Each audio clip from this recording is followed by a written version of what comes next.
Hello, it's me again. I actually had a dream last night in which I said something partially intelligent.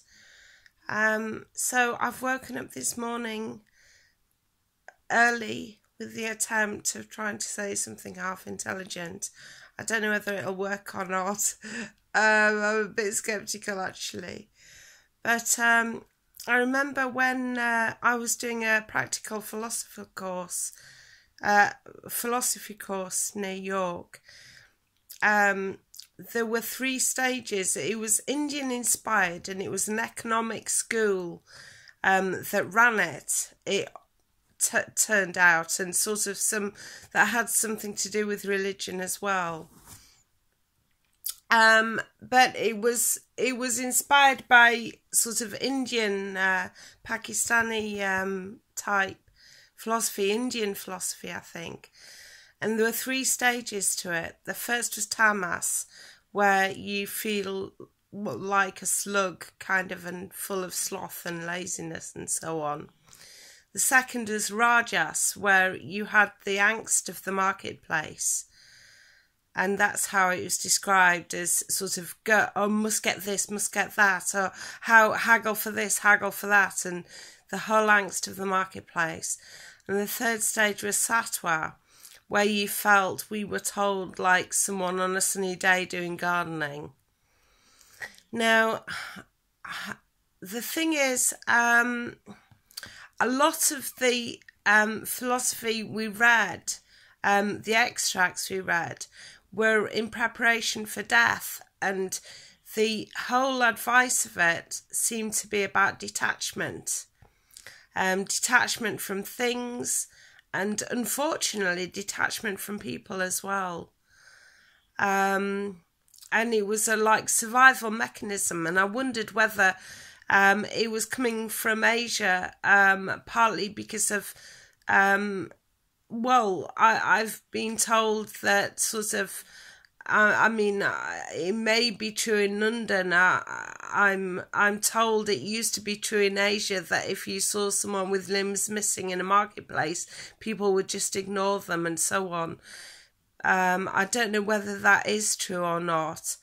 I'm told, I know that where people are very poor and you know, they've seen terrible things, then they may become immune to other further terrible things, which is worrying also.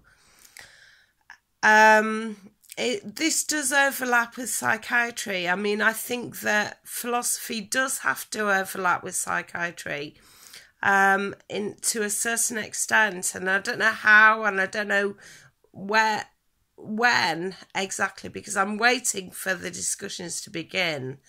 But I do think it maybe does have to somehow, unfortunately or fortunately, and I don't know which of those it is.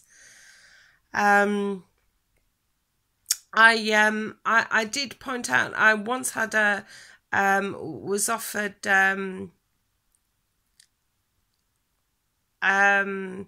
psychology, some psychology sessions, and I feared that the woman offering them, the psychologist herself, may be Czechoslovakian, and that her take on psychology may be a lot different from mine. And I sort of, because of that fear, she really does look Czechoslovakian actually.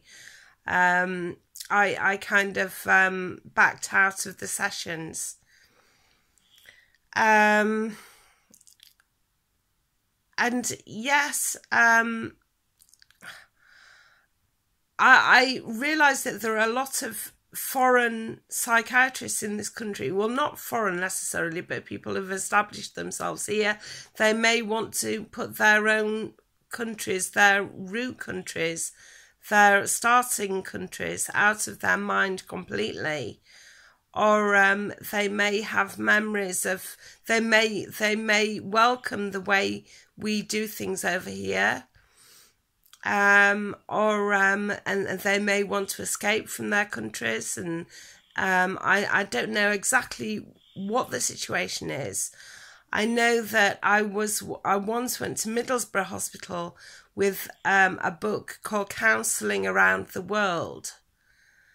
I have got that book. I can show it to you at a further stage. I haven't got it ready. I nearly chucked it out the other day, actually, because I thought, well, so much this ambition came to. So I was ready to chuck it out with the dishwater. I'm hoping I won't have to do that. I'm hoping I didn't do that. I don't think I did. I think it is still here somewhere. I think it was an American-inspired book, I think, but people from all around the world took part in it, and I did start reading it.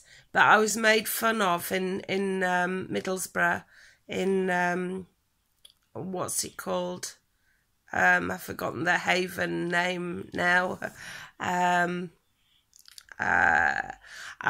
temporarily forgotten the name of the place in Middlesbrough that's the mental health hospital there. Rosebery Park, that's it. Rosebery Park, and yes, actually, yeah, there's a lot to think about there, but I was laughed at by the staff for reading that, and they thought I had delusions of grandeur, so I stopped. And the medication didn't make me feel like continuing anyway. I got sleepy on the Zooglobin and Thixel they gave me, so I can be bothered to continue with my reading. Yeah, but in Syria, for example, I'm told that 2 million people have died. Over 2 million people have died. So the threshold for atrocity and the casual bystanding, I don't know what it's like. I don't know whether people are helping each other. I don't know whether it's become partisan but there's strong links with each group, or what support each person has or each family has within the family there. But I do know that the psychiatrists have taught me that both possessions and people are very important, and kinship is very important.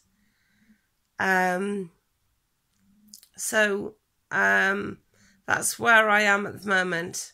Okay, bye for now. Bye.